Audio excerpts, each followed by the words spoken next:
Welcome to the Tripadvisor Travel Chapters podcast, where we talk to the most talented and passionate people in travel to hear their stories and get their views on what's shaping the world of travel.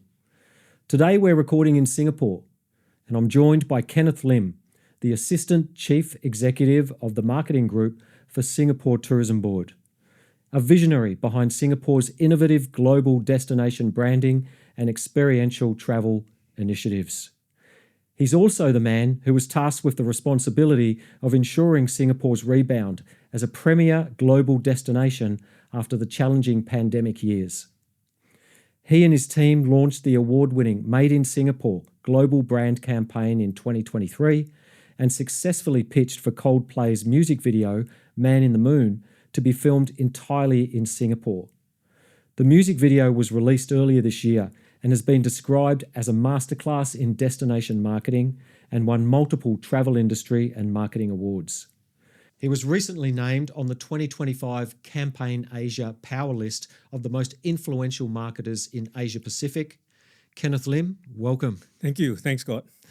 I was just going to, as I'm describing your title, Assistant Chief Executive of Marketing for Singapore Tourism, it's such a significant and important role. Right. And I'm just wondering whether you ever take the time to reflect on kind of what an important position you hold and kind of how you got into this role over the years. Right. I think first and foremost, I need to thank Tripadvisor for having me on this program. I think it's really exciting for Tripadvisor to look at and doing something in a new way of engaging your travelers. I think for me, really, it's really been a privilege and honor to be able to lead the marketing function for STB, for the Singapore Tourism Board, and to really, drive destination awareness for Singapore to our global audiences. So it's obviously a privilege and that I don't take lightly. It's a responsibility that I think I can't take for granted. To a certain extent, I think on a day-to-day basis, we really just, dig our heels in, get down and just get the job done. Ultimately, I'm still a public servant serving Singapore in this role. And I think whatever I do will also need to represent the country positively. Yeah, that's really important. I'm interested then if you can take us into the life of a assistant chief executive of the marketing group for Singapore Tourism. Like, what are the key responsibilities that you hold in your role? Right. So I guess assistant chief executive is really a more formal title, but I think I'm also known as the CMO, the Chief Marketing Officer for the STB. I think as compared to a lot of other brands and a lot of other categories of companies, I think the CMO role is fairly similar. I think we have our marketing objectives to meet, our communication objectives, and obviously making sure that the work that we do will be aligned to our own company's business objectives. But maybe in my role of destination marketing, let me describe it in two main ways. One, I guess, internal facing, and the other one, external facing. I think from an external facing standpoint, there are three key sort of principles or areas that we really need to be, very strong in leading the teams to actually drive outcomes. I think one is brand stewardship. I think that's critical. That is really for me and my role, and making sure my team understands what the destination brand stands for. How do we shape the narrative, and how do we actually, position Singapore as a destination that will stand out versus the rest of our competitors? And once we get that right, how do we then deliver on our brand in a very consistent manner? And I think consistency is also a very important aspect that marketers need to be mindful of. And you can think about this whole area of building brand relevance, resonance with our target audience as long-term investments that we need to make. So I guess that's the first point. Secondly is around marketing performance and promotions. And I think that is, in a way, I guess in marketing parlance, a little bit more short term. I think driving for performance is still critical.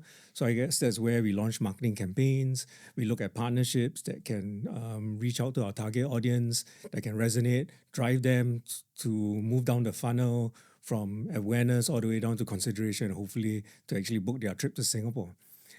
Thirdly would be driving and pushing for strategic partnerships with the private sector. So I think public-private sector partnerships are important in the work that we do. I don't think we can do everything on our own. I think we need our partners, especially in the private sector within the travel ecosystem. And I think sometimes even partners outside of the travel ecosystem will also play an important role. And you sort of alluded to that point where we managed to get Coldplay to film their music video. I think that was a partnership with Warner Music, and they are definitely outside of the travel ecosystem, but an important partner to actually also help us, build destination presence. With those three key sort of critical principles that we look at, then there are, for me, I think two key enablers that would actually, in a way, they're horizontals to actually make sure that we achieve those objectives. I think it's really around technology as well as consumer insights. I think that's critical. I think in every marketing function, the role of the CMO and the role of the marketing team, we are the ones who are the closest to the consumer. So we need to understand the consumers well, and hence, having strong data insights into our consumer behavior, the who, the why, and the what in terms of how they see travel. I think it's important for us to understand that. And, using tech. Today, the technology innovation is moving by leaps and bounds. I think, you're right, this entire last 2 decades has just been growing exponentially. I guess as a CMO, as a leader of the marketing team, it's important for me to, bring my guys along to really, drive and champion destination marketing, ensure that we are the work that we do will always almost be perfect in terms of how we portray Singapore as a destination to our global audiences. So there will be business outcomes, KPIs that myself and my team will be responsible to in terms of reporting to my CEO, to my board. So I think that's very, very typical functions as well. And governance in the sense of destination stewardship. End of the day, I think Singapore is a special place for all of us. I think we need to then see how we can ensure that, we continue, even as we market it and promote the destination, we maintain the destination in a way that continues to thrive, not just for this generation, but I guess future generations as well. Yeah. It's excellent. I feel like I've got a much better understanding of, the scope of the work that and the areas that you're responsible for. I'm interested in like, what sort of team do you have underneath you that can kind of help, deliver on all of these responsibilities? How many people do you have in your team? Yeah, I've got about 80 people under me. So I think I have 5 different divisions. So I think we have a brand division that obviously looks after the destination brand, and they are the brand, in a way, the brand guardians, right? And I will need to work closely with them to ensure that the narrative that I said earlier, how we shape the narrative, how do we position the destination, I think that's critical. The other team that I have will be our comms team, communications team. So I think beyond the marketing work that we do, there's also corporate communications, marketing communications that I work with my communications team on, working with media, try to get, earn stories out. So that's another function that we look at. Then I have a marketing planning and partnerships team. So the marketing planning team really looks at setting the direction and doing a little bit of futurescaping to see, like now we are end of 2025, as we look ahead into 2026, what are the changes in behavior in our target audience, for example? Where are the new trends that we are seeing? Where should we be playing in, right? Within the destination space. So I think that's what the marketing planning team does. And obviously budget management, agency management is a role that they do. And within that team, there's also another team that looks at partnerships. So as I shared earlier, strategic partnerships in terms of working with partners in the private sector, it's important for us to, try to reach out to new audiences, for example. Then I have a marketing activation team. So essentially they are the team that oversees all our delivery, our channels. how do we can tell a great story. How do we then bring that story alive? How do we bring it out to the consumers? Where are the channels? Whether it's on social, whether it's on digital, are there new formats that we need to look at? So I've got a marketing activation team. And last but not least, is a segment marketing and visitor experience team. So as the name implies, that team needs to understand our consumer behavior, our consumer target segments inside out, right? Trying to understand, who these guys are, what are their motivations for travel? Why do they even want to travel? And lastly, when they do travel, what are they looking for? So I think target segment, consumer insights, it's something that team does. Wow. Yeah. Okay. Very cool. You mentioned earlier KPIs. I'm interested in understanding a little bit about what does success look like for you in this role. Are you measured on things other than, say, tourist arrivals or tourist spend, or are they is that pretty much they're the core criteria that you're measured against? Yes, that's definitely a very important criteria for us. I mean, that is still our business objectives, and that is the business objectives or what I do in my marketing function to ensure that it's aligned to the broader business objectives of the board, which is essentially to drive visitor arrivals as well as tourism receipts, increasing tourism receipts. So that will continue to be an important KPI for us in everything that we do, because ultimately, I think we don't do marketing for marketing's sake. It has to be leading to a certain outcome, and these are the business outcomes because we want to demonstrate how tourism can actually drive economic growth for Singapore, right? So in this case, it would be tourism spending, getting the right visitors to visit us. But beyond that, I think if you ask me in terms of how I also measure success, I think visitor satisfaction is also important.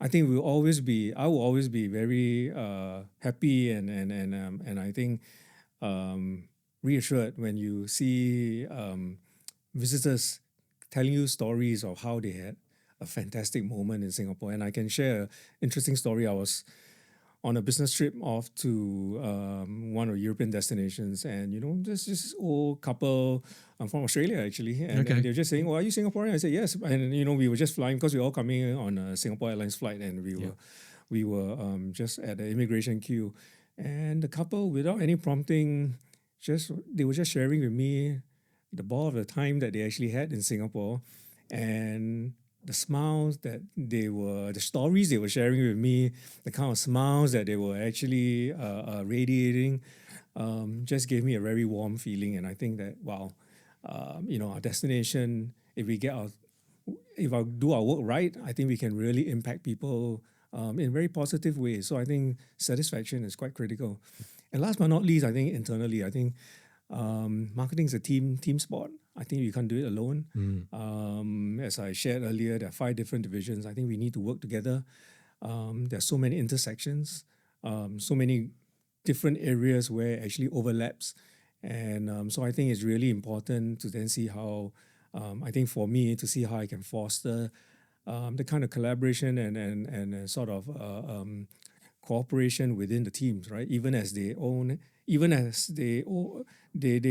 have their own set of objectives and KPIs to meet, but ultimately everyone should still be rallying around a single goal of then seeing how does Singapore show up internationally. That's very cool. Interesting, because leads me into my next question, because which revolves around traveller sentiment. So at Tripadvisor, we see millions of users every month engaging with Singapore content on our site, whether it's looking at Singapore destination pages or activities, whether it's participating in forums on Singapore-related discussions, whether it's writing reviews about their experience in Singapore. So from your perspective, I'm keen to understand how you kind of monitor sentiment and feedback, which you kind of alluded to that you do. So I'm interested in just understanding a little bit more about how you do that and what role you and your team play in shaping essentially how the world not only perceives Singapore, but experiences Singapore.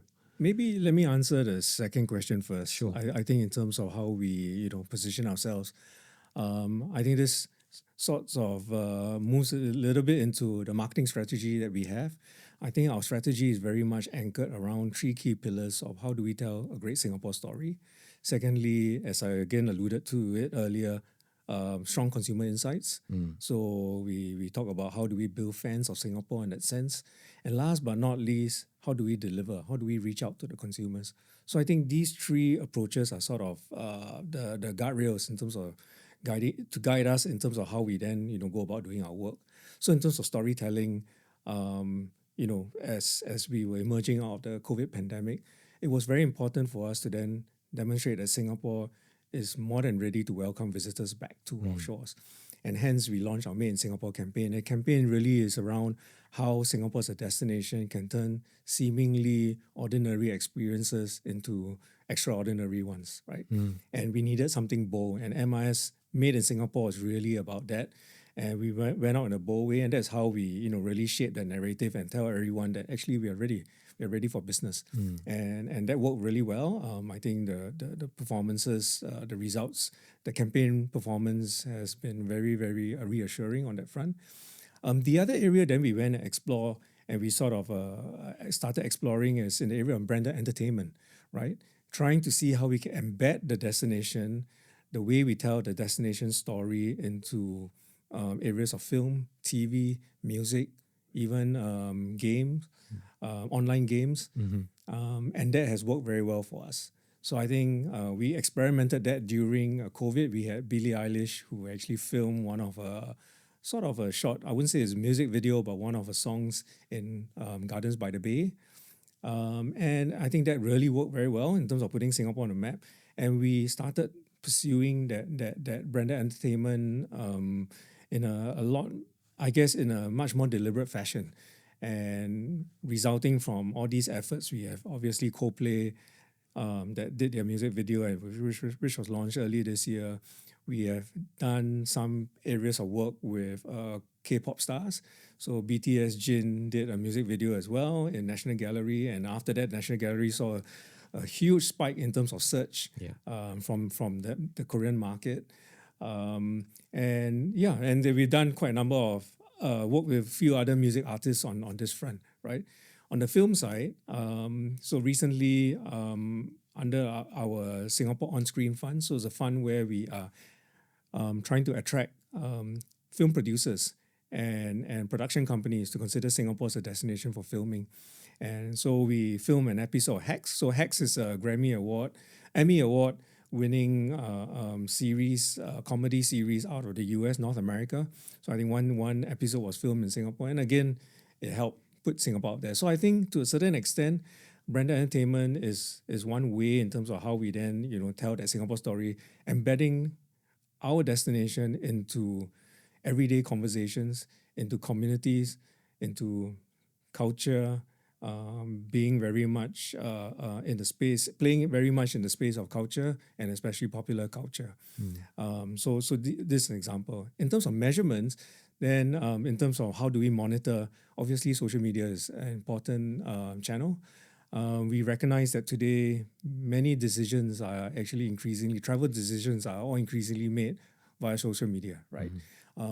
Digital channels and social media, people are researching on destinations on where they want to go to for their next holiday on social as well. So we will have to work with the different, social media players to then give us a whole set of different kind of outcomes and KPIs for us to then measure our effectiveness on that front. Very cool. I must say, when you talk about some of the instances of music videos being filmed in Singapore and TV shows, as I was doing some research for this chat, I saw one description that said some of the things that you've done are a masterclass in destination marketing, which I thought was really, that must make you very proud when you hear things like that. But it is, they're quite significant, and obviously they've achieved some really good results for you. Yeah, definitely. And I think it's, again, like I said, it's a whole team effort. I think what the consumers always see is the output, right? Yeah. And they're like, oh, wow, fantastic way of how Singapore has been portrayed. It's Coldplay doing their music video in Singapore. But I can share that there's a lot of hard work, a lot of sweat that went in behind the scenes. And it's been, I think credit to the team. Yeah. All right. So I think it's fair to say when I think about Singapore and maybe kind of an overall perception, I would say you're generally known globally as being a premium destination, innovative, culturally vibrant, and world class. They're the kind of words that I jotted down that I feel are probably synonymous with Singapore as a destination.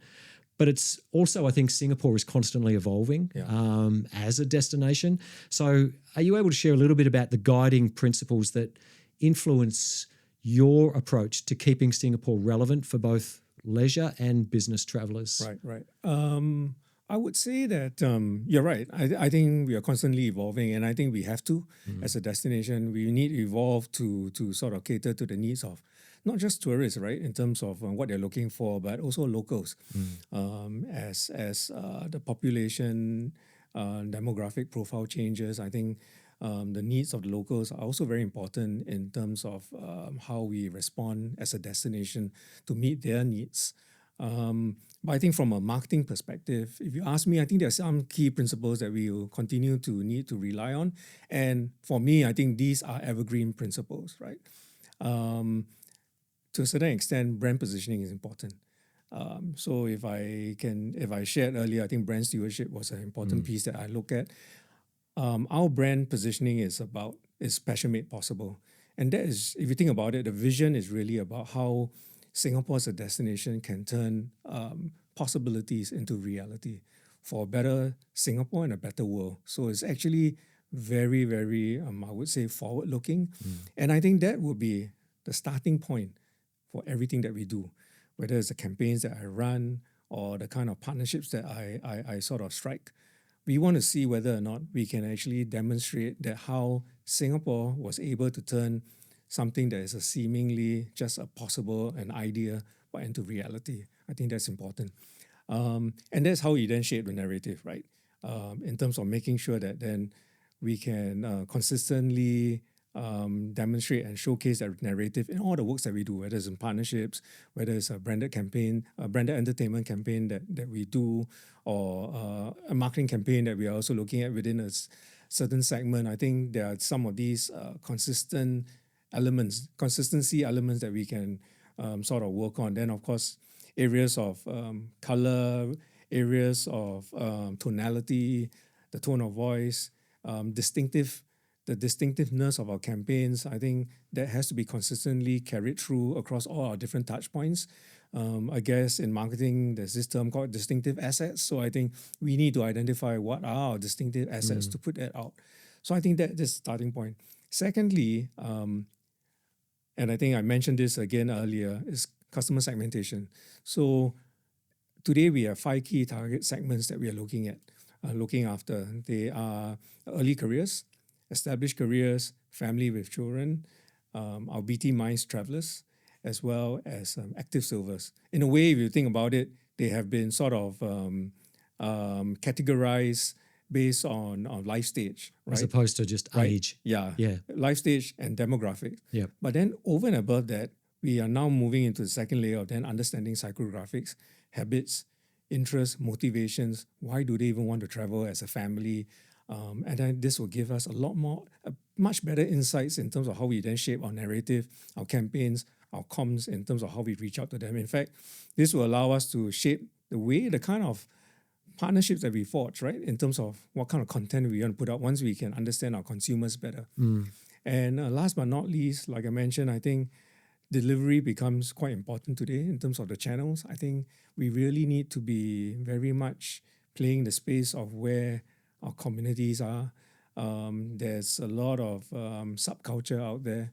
There are many, many areas where people have certain values, beliefs that they very much believe in. They have all these community chat groups. They are just sharing ideas, sharing thoughts. I think the challenge for us is how do we embed our destination messaging in there without being seen to be actually doing an active promotion. I think making it kind of more organic. Very organic, you're right. So the raw influencers play an important role in terms of how they tell the destination story. So I think, to your question, I think, yes, I think we are very much guided by our strategy. across all these fronts. And I think some of these key principles continue to remain very important. These are marketing principles that, if you ask me, they are evergreen. But I think over and above this, like I said again earlier, I think we don't do marketing for the sake of marketing. I think there's other area that we really focus on is making sure that whatever that we do is aligned to our business objectives of the organization. Yeah. So I think in terms of our strategy is really about quality tourism. So quality tourism means that we are not going for growth, and it's not growth at all costs. We want to be able to reach out and attract the visitors that can experience Singapore. They are prepared to actually enjoy Singapore for what we have to offer, and we may not be able to meet everyone's needs, but ultimately we believe that as a destination there will be a certain kind of travelers that we would probably be more appealing to, and we want to attract those kind of visitors. With just to go to your point of kind of those segments, I suppose, that you're particularly focused on, and then the subgroups within those. Yeah. Does that mean from a marketing perspective that you need to do a fair degree of kind of testing and learning with some of your marketing campaigns, or not necessarily? I think to a certain extent we have to. I think we've been doing some of these testing in terms of whether it's campaigns or some of the social media work that we've done, a little bit of A/B testing here and there. But you're right, because if I just use one segment, a family with 2 kids, and it can be a family unit with 2 kids from Australia versus a family from China versus a family from India.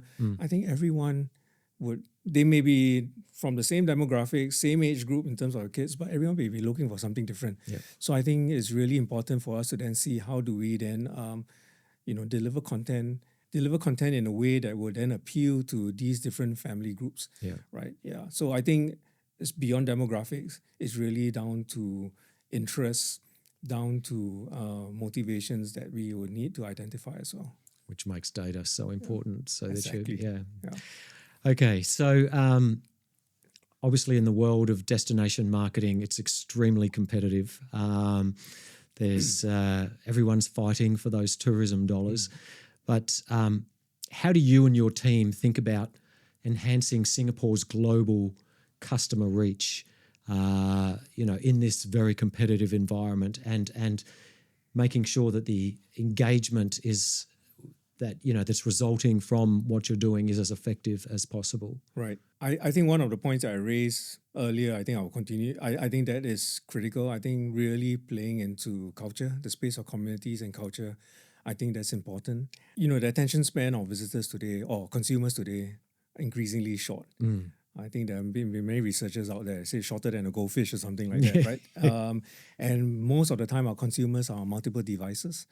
So I would think that, we have to go beyond just pure traditional advertising. And that's where new areas of how we embed our destination through branded entertainment is important, how we work with influencers. Social influencers are also increasingly important because sometimes some of these influencers, especially even the micro-influencers and nano-influencers, they have their own following within their own little community. And people want to hear them tell their story of the destination through their eyes, through their lens. So I think that's where we also need to then find our way in and see how we can encourage these influencers come to Singapore, visit us, and let them tell the story of Singapore through their eyes, through their lens, through their following. I think that's important. Partnerships are also a very important strategy for us. I think that's where working with partners across the travel ecosystem, and then we've done quite a bit, even outside the travel ecosystem. We've partnered with retail brands, for example. So we signed an MOU earlier this year with PopMart, right? And so I think this is how we need to leverage on current trends quickly. And so we signed an MOU with them, and we are trying to see how we can work with them to then bring some activation, some experience curation in our attractions, whether it's our Mandai Wildlife Reserves, we're looking at the Singapore Flyer. Are there ways we can then get some of these retail brands to come in to then, I guess, deck out and I guess, sort of transform some of these attractions and tell interesting stories through their angle, right? Their Yeah. lens. And then you reach out to new consumers Yeah. in that area. So I think playing in the space of community and culture will increasingly be important for destination marketers. Yeah. Yeah. Yeah. No, partnerships are extremely important, and I think it's been really interesting and exciting to see the way that Singapore has not just kind of gone down the typical traditional path of airlines and hotel chains, but you're kind of looking beyond that and really appealing. They're still important. They're still important. Oh, of course, depending on where in the funnel that you're playing. Yeah. I mean, you're driving for conversions, consideration to bookings, conversions. Airline partners, OTAs all play an important role. Yeah. But I think it points to the fact that we are evolving, and marketing of destinations, is evolving and looking at different types of partnerships that can suit different objectives and different needs. Yeah, so yeah, absolutely. very right. cool. Yeah. So I do want to get back to that topic of because it's really interesting to me, event tourism. Right.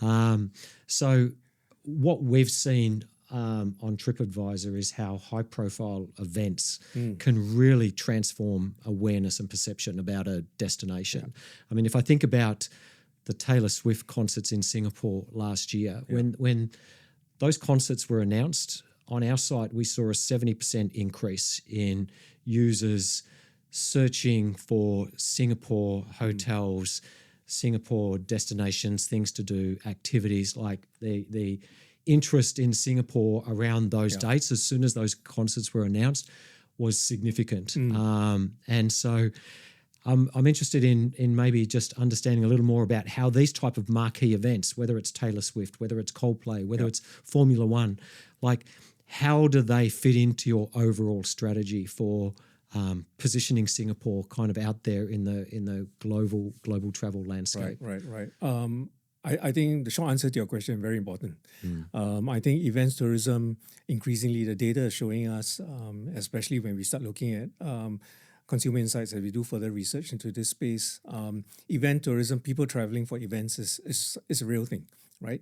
Maybe not something you don't really see maybe 30, 40 years ago, but today I think especially the data shows us within Southeast Asia, many of our Southeast Asian markets actually will fly into Singapore to attend the event and then they go back, right? Because it's conveniently located. Singapore's conveniently located. We have great flight connectivity. So it makes a lot of sense for someone to then fly in, enjoy the event and go back home and have a good time and go back home. So event tourism is important. It's a critical part of our strategy. As you mentioned, it does help to build a huge amount of awareness for the destination. It creates the kind of, top of mind, not just top of mind awareness, but I think it also demonstrates to our consumers that Singapore continues to be relevant. We stay relevant to the evolving needs of the consumer. And hence, these events become important because if we bring in the right events, then we are current. We are also showcasing our relevancy to our consumer needs, right? So that's one. Secondly, I think from a marketing perspective, it gives us great content. Great content for us to then see how we can then tell the story differently and position the destination differently. So definitely important. And last but not least, I think we also we see expenditure, right? We see tourism receipts growth. We see spending on ground, spending in ancillary areas beyond just the event. So the multiplier effect is real. You see spending in F&B, in retail, in some of the attractions and so on and so forth when the visitor comes. Yeah. And I think it lends into this huge trend we're seeing at the moment for experiential travel. And I think event tourism fits underneath that banner of experiential travel. Like the industry is seeing a huge transformation at the moment, I feel, like where experiences, paid experiences, bookable experiences, concerts, etc. It was a trend for a few years. It's now become the new normal, based on the data that we're seeing at Tripadvisor. I mean, if I think about bookings for experiences across Tripadvisor platforms, we've seen over 11 million experiences booked in the first 6 months of this year across Tripadvisor platforms, which is a significant year-on-year growth on 2024. And then in 2024, we saw significant growth on 2023. So the trajectory is like that when it comes to experiential travel. And even within that category of experiential travel, we're also seeing a significant trend of travelers wanting experiences that are maybe a bit more niche and immersive.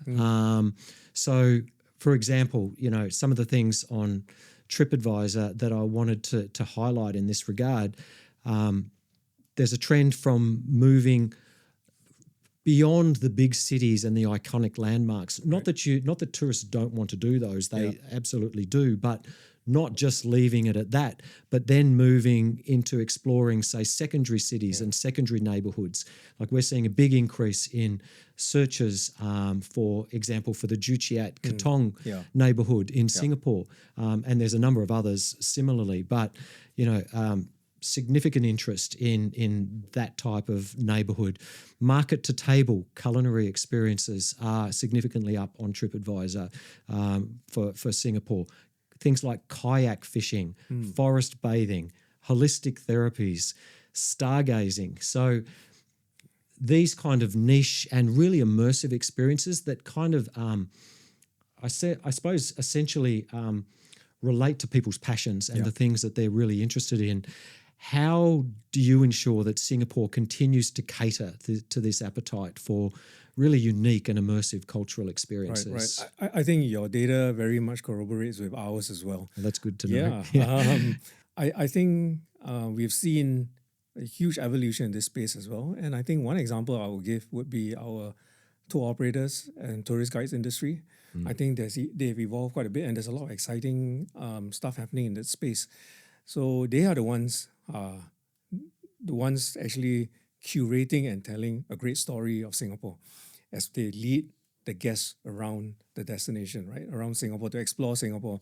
And we have seen over the last few years many new experiences, as you shared, coming up. And I think so for us as STB, I think it's important for us to ensure that we continue to facilitate the development and growth of these interesting experiences, to then see how the innovative tour operators can continue to then think of what will be the kind of tours or the kind of experiences that visitors are looking for.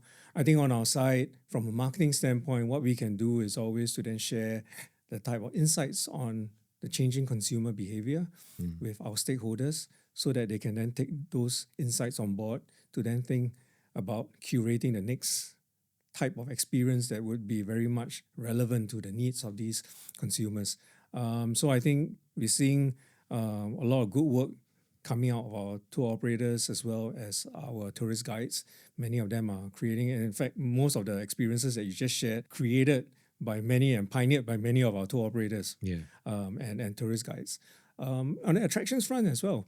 So experiential learning, hands-on, is increasingly important. Absolutely. We are starting to see attractions also making sure that they can have these kind of behind-the-scenes offerings for, could be family with young kids, or could even be students, and so on and so forth. Because end of the day, I think travel today is not just about a nice photograph or Instagram moment, but I think if you can provide a experience that will allow someone to take away some learnings and something special from that particular experience, it would really form a lasting memory. Totally. Yeah. Yep, really important. Yeah. So another area that maybe has been regarded as a trend previously, but now has become something that's the new normal, sustainability. So it really has become a deciding factor for many travellers. We conducted a survey recently of TripAdvisor users, and 88% said that sustainable options were a key factor in the decisions they made when it came to their travel. So knowing that this is, such a key and important aspect of the travel decision-making purchase, how is Singapore weaving sustainability into the visitor experience, and how do you tell that story in a way that that really resonates and makes people think that, you know, you're truly genuine and authentic about it. Right, right. So sustainability is definitely important. We also recognize that. And it's very much embedded throughout our entire strategy. But I think it's very much is sort of integrated in all the different parts of the work that we do. And the sustainability that's important to us, I mean, if you look at the United Nations Sustainable Development Goals, I think there's 17 of them. But amongst the 17 of them, I think economic sustainability is critical for us. That's one of the focus for us in the work that we do. Secondly, obviously, environmental sustainability. And last but not least, in the area of social sustainability. I think that these are the three focus areas. So if I share you some examples in each of the area, so in the area of, say, economic sustainability, it's really about creating good jobs. And I think we want to make sure that Singapore as a destination continues to offer good lasting value to our consumers. But at the same time, Singapore must also, we have to work with our stakeholders closely to ensure that we can create good, meaningful jobs for the local populace, right? So I think that is the starting point. So this is a piece of work that's very important to us so that economic sustainability to ensure that the tourism sector continues to thrive is important. Secondly, on the environmental front, clearly many of our attractions, our hoteliers, and so on and so forth, many of them are doing a lot of different initiatives to be more sustainable, right? The hotels have done a lot of work on this front, and they're actually publicizing this on their websites and to showcase some of the efforts that they are doing. And there are farm-to-table concepts because they're actually growing their vegetables on the rooftop of the hotels, and then they're using that to actually, use it to as raw materials for their different restaurants. That's great. For example, we have a Singapore Oceanarium that is at Resorts World Sentosa.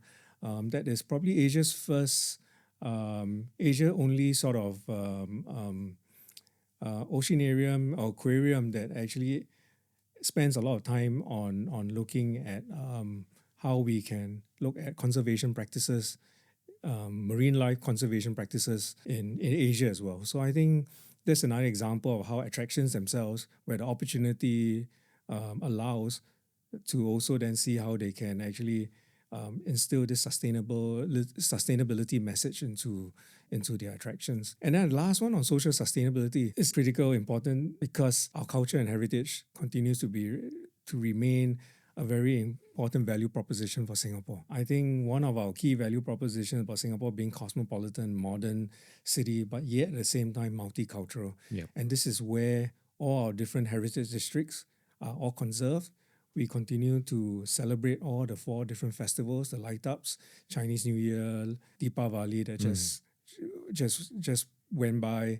We have the Hari Raya light-ups and even Christmas light-ups. So I think the festive light-ups are important way to demonstrate how we continue to preserve the local culture and heritage. So I think this part of maintaining and sort of preserving our culture and heritage very much speaks to social sustainability, because that's where you also are ensuring that we as a destination continue to not forget about our roots, but continue to stay relevant to the local Singaporeans and residents as well. Yeah. You know? I mean, it just has so many benefits. I mean, when you talk specifically about that social side of sustainability, just the fact that hopefully a lot of that culture and heritage will be learned by visitors, and that's something they can take away with them, as that will stay with them. I think also it addresses, in some ways it addresses over-tourism, right? So it's dispersing people. I mean, yes, by all means, come in and experience all of the fantastic landmarks and experiences within kind of that CBD area of Singapore, but then going out and experiencing, life almost as a local in Singapore, I think has huge benefits. Great for tourism overall. Hopefully that means that visitors stay longer because, they're adding more items to their agenda. So it just feels like it ticks all the boxes. Yeah. So the other thing that I did want to talk about in terms of, while we're on the theme of kind of things that are transforming travel at the moment, the path to purchase and that kind of customer journey from the time someone decides that they want to take a holiday or is inspired to take a holiday and starts thinking about where am I going to go, where am I going to stay, what am I going to do. It is changing a lot as a result of things like AI, as a result of social media. So I'm interested in kind of your thoughts on that kind of path to purchase user journey and how you're adopting your strategy to, to really take advantage of, how that's evolving. Right. I think the consumer journey cycle continues to play an important role in our strategy as really giving us a sense check as a framework, right? It's a good framework for us to ensure that we are clear of the decision-making, potential decisions that a consumer makes across the whole cycle, from awareness down to consideration, down to booking, to actual travel, and then, the whole cycle continues. It allows us to, I think, gives us some structure in terms of allowing us to identify what are the gaps, what else do we need to understand about consumer to help us then fill in the blanks, so to speak, right? So that we get a good picture of the consumer. But as you rightly pointed out, decision making isn't linear as such. Their decisions can be so random. It can be made at any part of the journey, and they're influenced by all the different kind of content. And what we are seeing increasingly, at least in today's at this point in time, is influencers are becoming a very important role. And I would say, where do the influencers play within the decision-making journey? Is it awareness or consideration? Actually, is not so clear-cut, right? They come, they travel, they tell a great story through their eyes about the destination, and someone else may then say, hey, I didn't know about this part of the destination. Maybe I'll start researching and doing a little bit more work on that front. So I think real life stories are important. So influencers on the social front becomes important. So I think we are spending more time and effort on that space in that area. And you mentioned AI. I think increasingly LLMs will become an important influencer in terms of where someone should actually go to as their next, as they plan for their next travel destination. It's still early days for us, but I think it's something that we are already looking at in terms of how do we ensure that some of our own assets, how we put out content will hopefully be picked up by the LLMs when someone searches about Singapore. So I think this is a new area for us, but it's definitely something that we need to investigate further.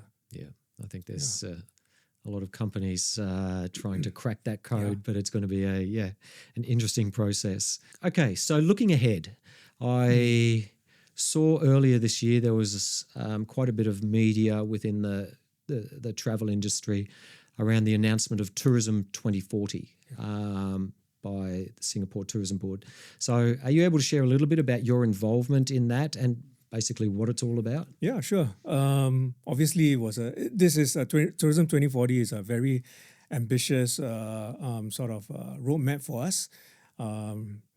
So we are trying to see what we need to do to take us into the next 15 years. And our 2040, we have very, very ambitious targets. We hope to, obviously grow our visitor arrivals as well as our tourism receipts by 2040 by quite a sizable increase in terms of visitor arrivals as well as spending.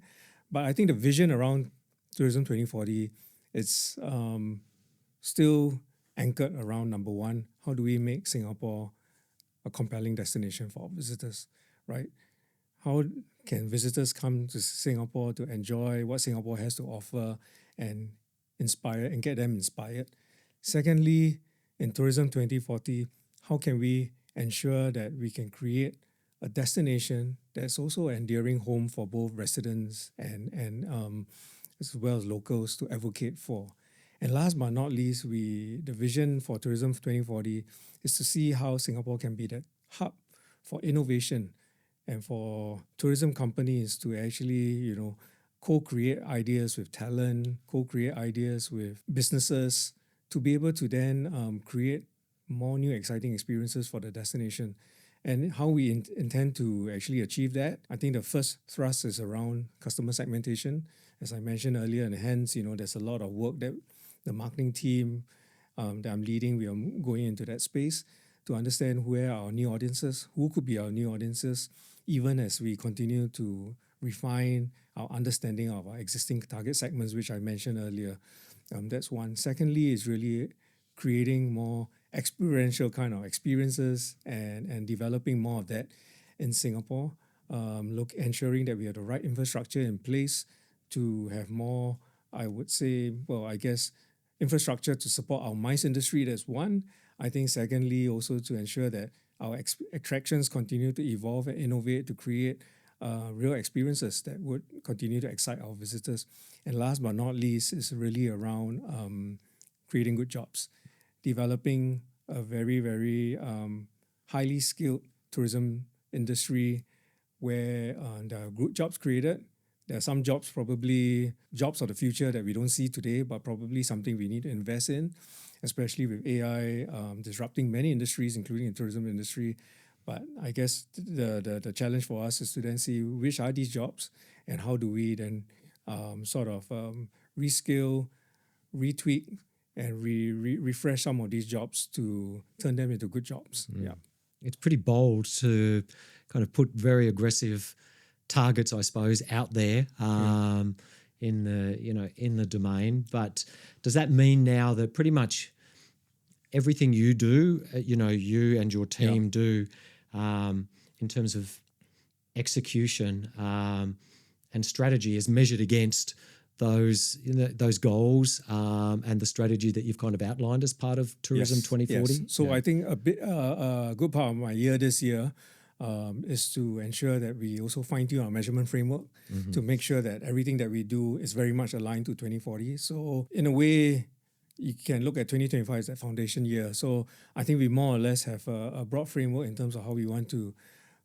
measure the impact of the work that we do across looking at campaign effectiveness, our our search effectiveness, as well as PR effectiveness. So there are a few measurement indicators that we are looking at, and how this will actually lead up to our brand health. And hopefully with our group brand health scores, this will eventually lead to the increase in our visitor arrivals. I say increase in visitor arrivals of our target audience. I'll be very clear on that, because it's not everyone that we are trying to reach out to, but it's a target audience that we have identified. And hopefully the spend also increases. So this is the first year that we have sort of getting our framework out. And in the foreseeable future is something that we will then need to measure all our work against in line with our 2040 ambition. Well, I'm not going to look 15 years ahead from now, but let's say 5 years from now, we're sitting down and having another chat. What would you hope that travellers would be saying about Singapore in 5 years' time that maybe they're not necessarily saying right now? Right. I would then answer that question by going back to the vision of our destination brand, Passion Made Possible. I do hope that Singapore would see that when they come, they get inspired, they get motivated, that actually Singapore as a place is able to turn possibilities in reality. And hopefully this will also inspire them to then think as a traveler when they come, when they go back, they will have certain ambitions, aspirations that they have on their own. Hopefully Singapore would have inspired them in some way for them to then, I guess, strive for whatever they're striving for.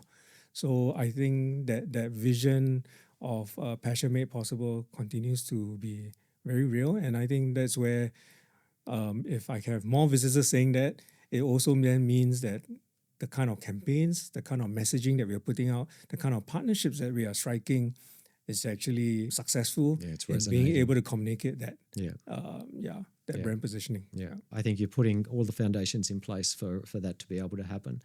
So that's been really insightful. I'd like to, if we can, maybe step it back a little bit, get a little personal, if that's okay, learn a little bit more about Kenneth. Sure, Scott. So going back to your childhood, I'm interested in your relationship with travel. Did you travel a lot as a child? I think I was fortunate that my parents did enjoy traveling, but I think those days when I was growing up, I think travel wasn't so, I would say, not so accessible, right? I think connectivity wasn't as connected as how we are today as a destination, but at least we still managed to do a yearly trip, and many of our trips were either by road going up to Malaysia, and I think that's been quite exciting.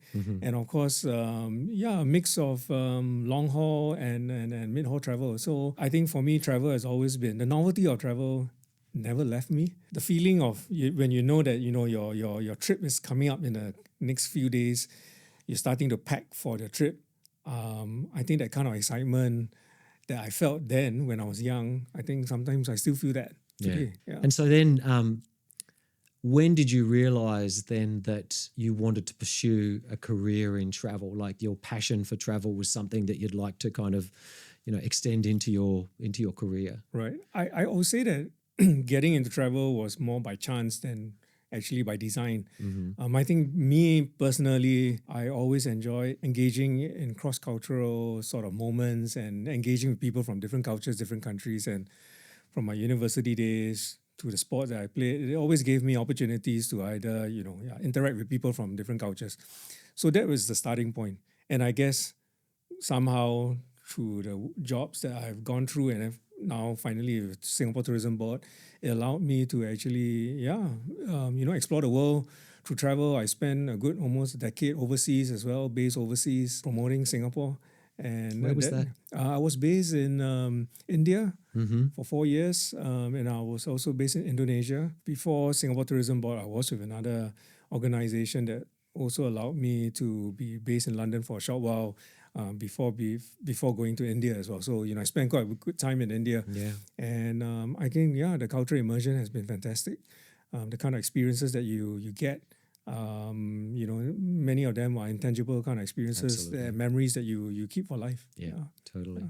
No, having also lived overseas, coincidentally in Singapore, I can definitely vouch for that. Like it's, it can be quite life-changing and I think it's great for anyone to be able to have the opportunity, if you get the opportunity to do that.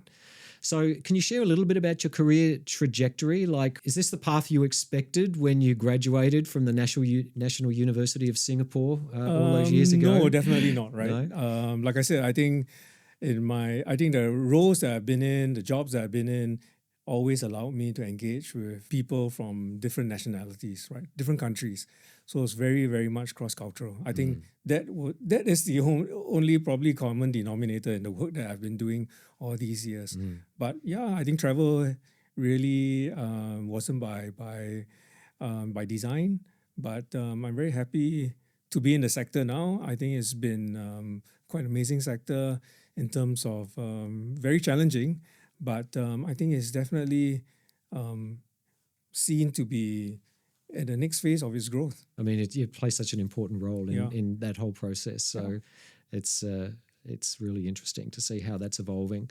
I think we'll look back on this time. Like, I don't know, it feels like there's always change, right? But it feels like this period in time is quite transformational in travel. Right. So I think it'll be interesting to look back and kind of think, wow, we were in the midst of all of that as that was all evolving. So then based on your experience and your learnings, what advice would you give to a young business or marketing graduate that's about to enter the workforce now based on kind of what you've learned? Wow, there's quite a bit. I think the role of marketing has evolved quite a bit. Obviously, there could be the typical advice in terms of being strong and proficient in different areas, right? Brand building, data, so on and so forth. But I think if you ask me in terms of the key advice I would give, I think it's important for a young graduate to have approached work through a systems thinking sort of standpoint.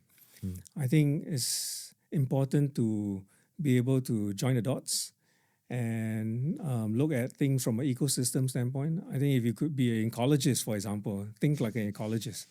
I think that will help a lot because I think there's interplay across so many different genres and different parts of the work and the kind of marketing work that we do. I think you can't look at it from a silo standpoint. I think you really need to be able to piece together the entire system. So I think system thinking will be quite a critical sort of skill set for a young graduate to have. Yeah.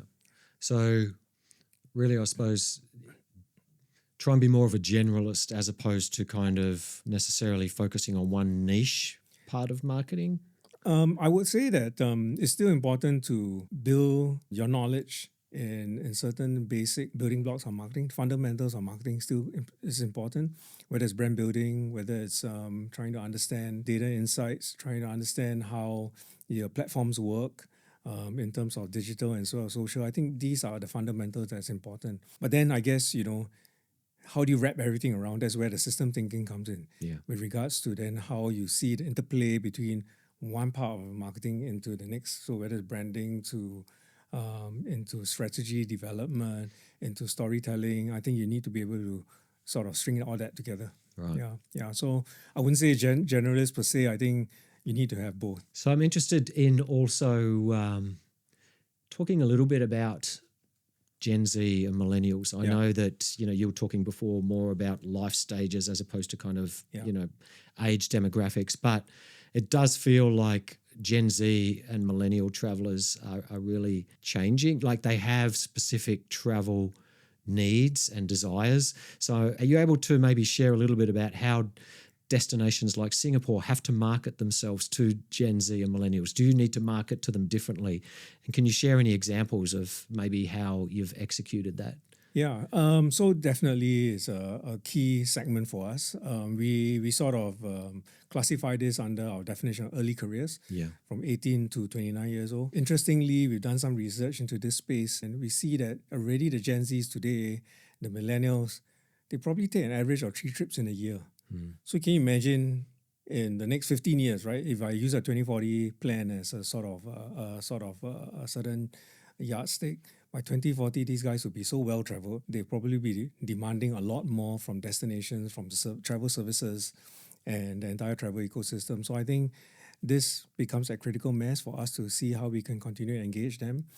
At the same time, this segment are very much social. There are social channels, and like I said, they are definitely engaging their own hobbies, their own subcultures, their own social groups, their own communities.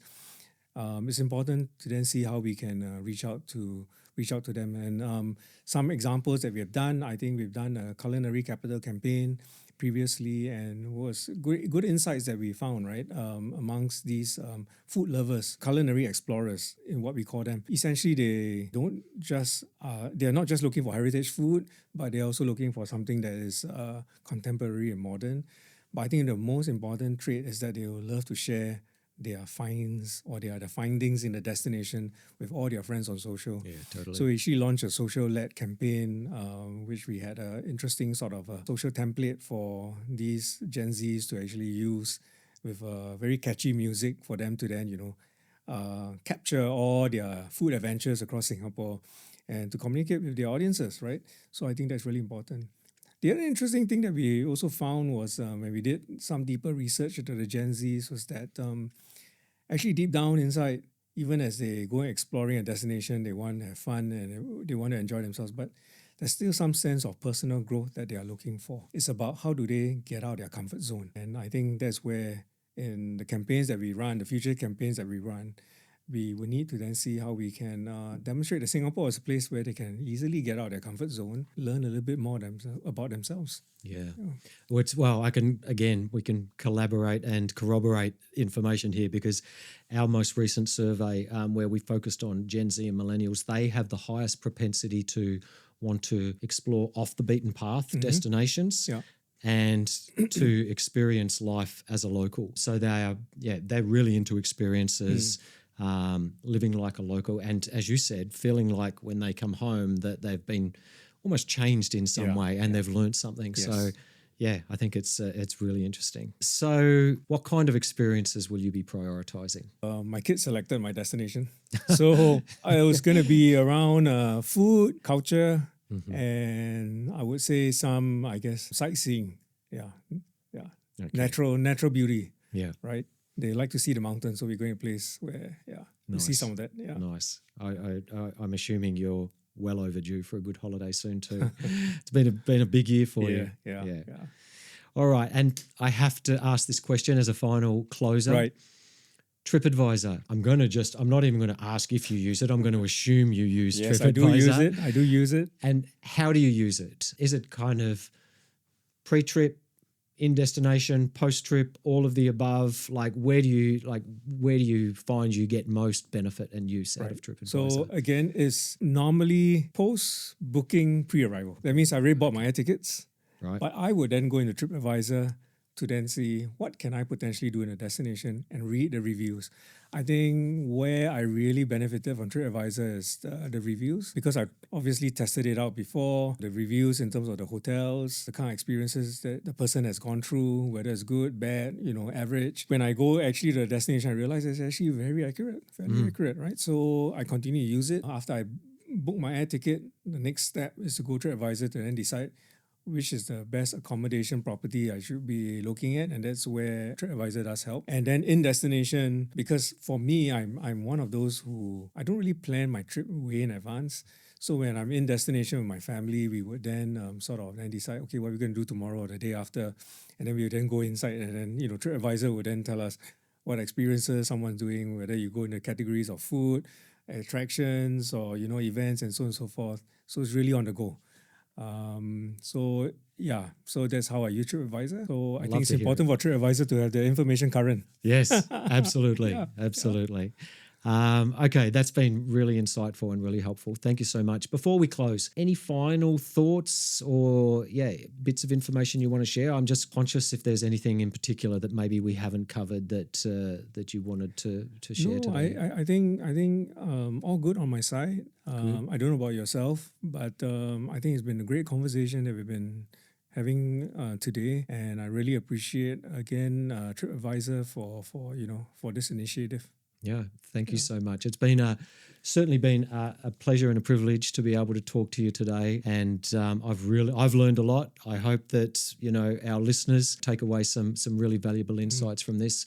But thank you again. Congratulations on all you and your team have achieved, and good luck for Tourism 2040 in the next 15 years. Yeah, thanks, Scott. Thanks, Kenneth. Yeah.